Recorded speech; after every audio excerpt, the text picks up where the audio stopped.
where Rahul Gandhi is listening to tribal women in Jharkhand and is now speaking with them.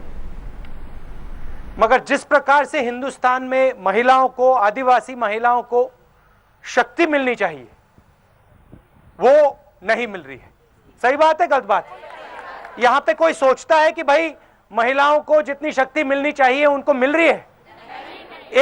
एक महिला है यहां पे जो इस बात को मानती है? एक नहीं है। शक्ति कैसे मिलेगी? दो तीन चीजों से मिलेगी। शिक्षा से मिलेगी, स्वास्थ्य से मिलेगी, राजनीतिक शक्ति से मिलेगी। और मुझे बहुत अच्छा लगा कि आपने अभी कहा कि राजनीतिक ढांचे में महिलाओं को लाना है। पंचायती राज में आरक्षण हो गया है और उससे काफी महिलाओं को फायदा मिला है। 50% हमारी महिला रिजर्वेशन है। मगर मैं जानता हूं कि जिस प्रकार से पंचायत की महिलाओं को, पंचायत के नेताओं को अधिकार मिलना चाहिए, वो नहीं मिला है। ऐसे प्रदेश हैं जहां मिला है, मगर झारखंड में नहीं मिला है। तो एक बात मैं आपसे कहना चाहता हूं, मैंने बीके हरिप्रसाद जी से भी गाड़ी में कहा कि यहां कांग्रेस पार्टी की सरकार है, कोalition की सरकार है, तो हमें सरकार पर दबाव डालना है और जो भी अधिकार पंचायती राज के नेताओं को मिलना चाहिए वो हमें दिलवाना चाहिए।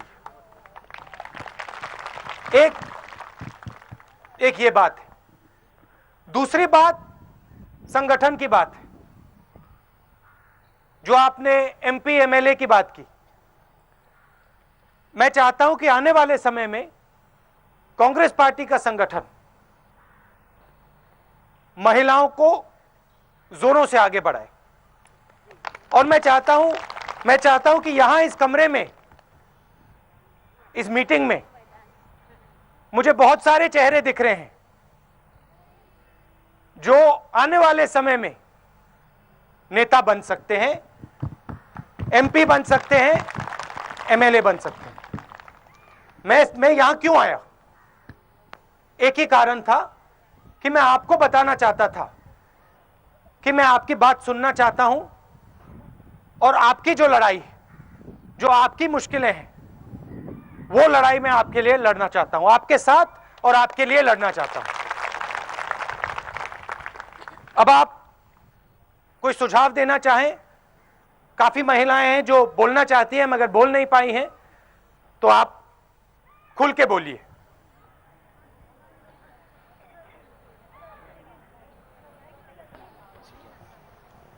मैं अखिल भारतीय आदिवासी विकास परिषद जिला शाखा चतरा अध्यक्ष निर्मला किरकेटा, मैं आपका समर्थन करती हूं कि मैं आपका चतरा जिला की ओर से पूर्ण रूप से समर्थन दूंगी और सपोर्ट भी करूंगी और जहां हो सके महिलाओं को आगे लाने का कोशिश भी करूंगी। इन्हीं सब तो क्या हमें क्या करना चाहिए? आदिवासी महिलाओं को शक्ति देने के लिए क्या करना चाहिए? हमें आदिवासी महिलाओं को शक्ति देने के लिए महिलाओं को संगठित करना है, उन्हें जागरूक करना है, शिक्षा से जोड़ना है और उनको आगे लाकर उनके अधिकार के लिए लड़ाई लड़ना है। और ये जो अंग्रेजी की बात इन्होंने की, इसके बारे में आप क्या सोचती हैं? क्योंकि होता क्या है, उन्होंने कहा कि भाई प्राइवेट स्कूल में अंग्रेजी चलती है जी। जो हमारी आदिवासी बहनें हैं उनको प्राइवेट स्कूल में जाना इतना आसान नहीं होता है उनके लिए। तो अंग्रेजी के बारे में आप क्या सोचती हैं? नहीं, अंग्रेजी के बारे में तो मैं ये कहना चाहती हूँ कि शिक्षा का स्तर आजकल इतना ऊंचा हो गया है कि अगर हम अंग्रेजी की पढ़ाई को अगर पीछे छोड़ देते हैं तो हमारे बच्चे जो आजकल शिक्षा का स्तर, जो हाई लेवल की सोच है हमारे बच्चों के ऊपर, वो पीछे हट जाएगी। इसलिए अंग्रेजी शिक्षा को तो मान्यता देनी चाहिए, हमें अंग्रेजी शिक्षा लेनी ही चाहिए। मैं सब लोगों से मिलता हूं, जितनी हाई लेवल सोच आदिवासियों के बीच में है उससे हाई लेवल सोच हिंदुस्तान में नहीं है। क्योंकि आप दिल से सोचते हो, आप प्यार से सोचते हो। ये आपका इतिहास है, पुराना इतिहास है। और बताइए। बस ठीक है। मैं कहना चाहती हूँ, जैसे आपने कहा कि अंग्रेजी अच्छा, आपने बोल दिया, विषय में आपने एक बार बोल दिया तो बाकी लोगों को बोलने दीजिए।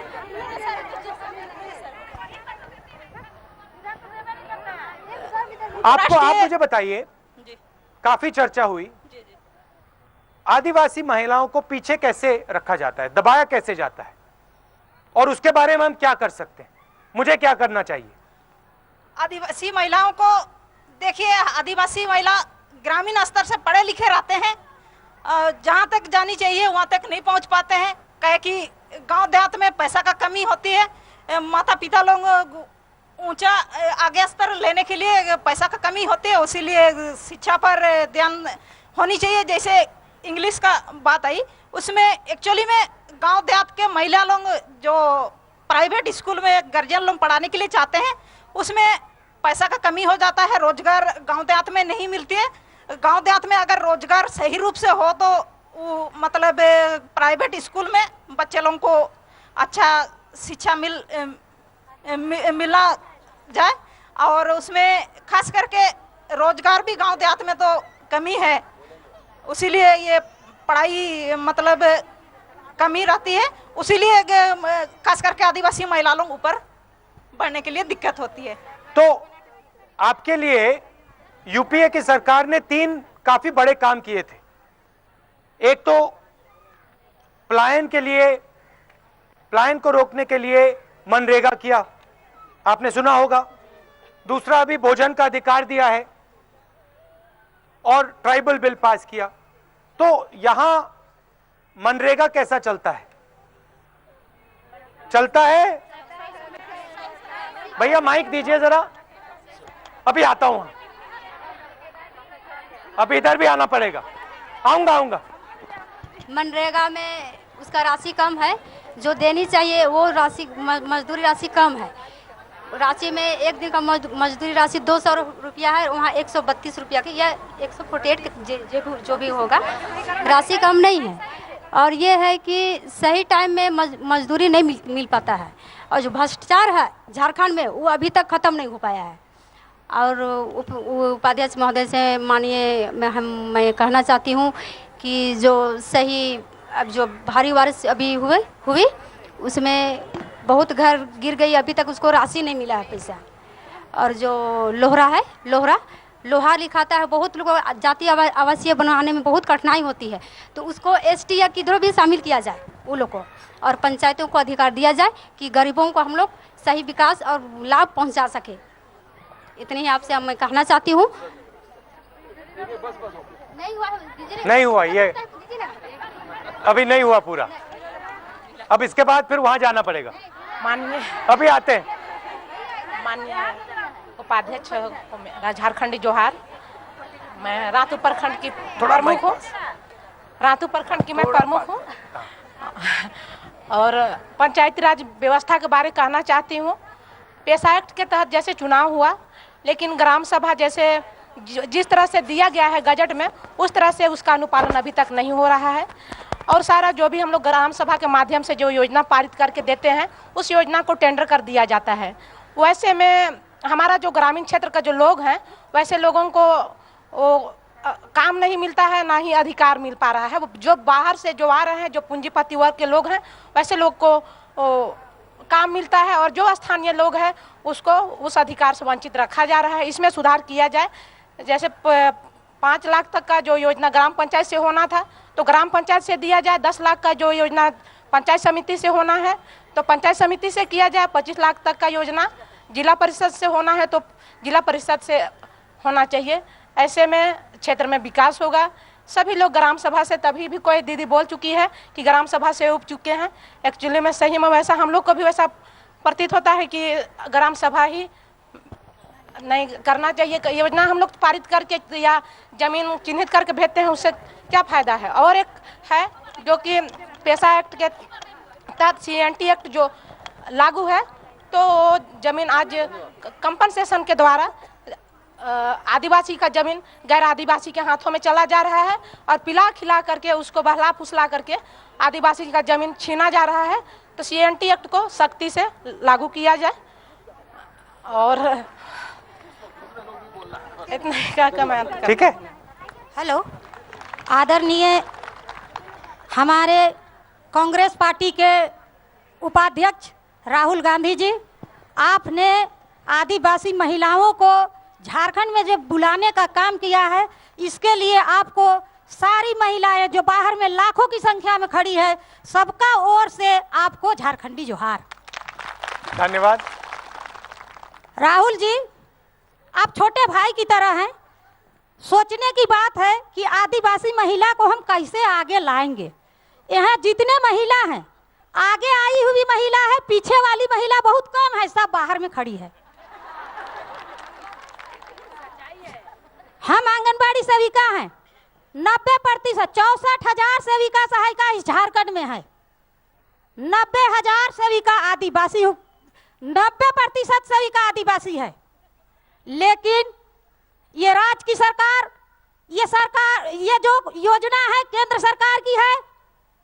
बड़ी खुशी की बात है कि आपने 1500 रुपया कांग्रेस सरकार ने फिर सेविकाओं को बढ़ाने का काम किया, जो कि आज हमें 3000 केंद्र सरकार की ओर से पैसा मिलती है और राज्य सरकार की ओर से मात्र 750 रुपया, जो एक मजदूरी के बराबर भी नहीं है। और इससे हम पीछे दबे जा रहे हैं। बहुत सारे वक्ताओं ने एक बात रखा है कि अंग्रेजी की पढ़ाई और प्राइवेट स्कूलों में पढ़ाई किया जाए। ये बात बिल्कुल गलत मैं मानती हूँ। सरकारी स्कूल में कौन पढ़ेगा? सरकारी स्कूल में जिन्हें आप वेतन दे रहे हैं 30 और 35 हजार, वहां कौन पढ़ेगा? माध्यमिक भोजन कौन खाएगा? आपका जो नियम है, आपका ने जो लागू किया है, ये बधाई के पात्र है कि आपने माध्यमिक भोजन देने का काम किया और बच्चे को ड्रेस देने का काम किया। आंगनबाड़ी सेविका सहायिकाओं को साड़ी दिलवाने का काम किए हैं, लेकिन आंगनबाड़ी बच्चे को ड्रेस नहीं मिला है। बच्चे को भी ड्रेस मिलनी चाहिए, चूंकि सब एक तरह के लगे। सोचने की बात है, हमारे झारखंड राज्य की मंत्री बैठे हुए हैं, छोटी मुंह से बड़ी बात बोलने के लिए शर्म लगती है। ये झारखंड राज्य में अर्जुन मुंडा की सरकार जब थी, इन्होंने केवल पारा शिक्षक, पारा मेडिकल सबको निबंधन पर रखने का काम किया और हमारे आदिवासी भाई बहनों को बिल्कुल बेकार बनाने का काम किया है। सोच सकते हैं, एक बाहर से सरकारी टीचर जाता है जिन्हें 35,000 रुपया मिलता है और पारा शिक्षक को 5,000 रुपया गांव से। आंगनबाड़ी सेविका को 3,000 रुपया। जो सेविका बच्चे को अक्षर और रंग की पहचान करवाती है, ज्ञान सिखाती है, सरकार की योजनाओं को गांव से जोड़ के पूरा लागू करवाई है। आंगनबाड़ी सेविका नेशनल प्रोग्राम है आपका पल्स पोलियो का, पूरे झारखंड में सफल बनाने का काम किया है, पूरे हिंदुस्तान में सफल बनाने का काम किया है। पहले लोग कहते थे अरे 2 बूंद सरकार का है, इंदिरा गांधी जी ने 2 बच्चे होने के लिए ये वो 2 बूंद दिया जा रहा है। सेविकाओं को बड़ी कठिन समस्या थी, बहुत मुसीबत की समस्या थी। तब सेविकाओं ने उन्हें समझा बुझा के आज पूरा टीकाकरण से लेके पोलियो का काम कराने का काम किया है। जमीनी स्तर से जोड़ने का सेविकाओं ने जमीन से बच्चों को उठाने का काम किया है। इसी शब्दों के साथ ज्यादा बोलने की मौका नहीं है, इसलिए हम अंत कर रहे हैं। और हमारी ओर से एक मांग जरूर है कि ये पारा शिक्षक और पारा मेडिकल को बंद किया जाए, सीधे नियुक्ति चालू किया जाए, ताकि हमारी बेरोजगारी महिलाएं सब जुट जाए, बेरोजगारी बहन सब छूट जाए और दारुया हड़ुआ जो बिकता है यहाँ वे भी कम हो जाए।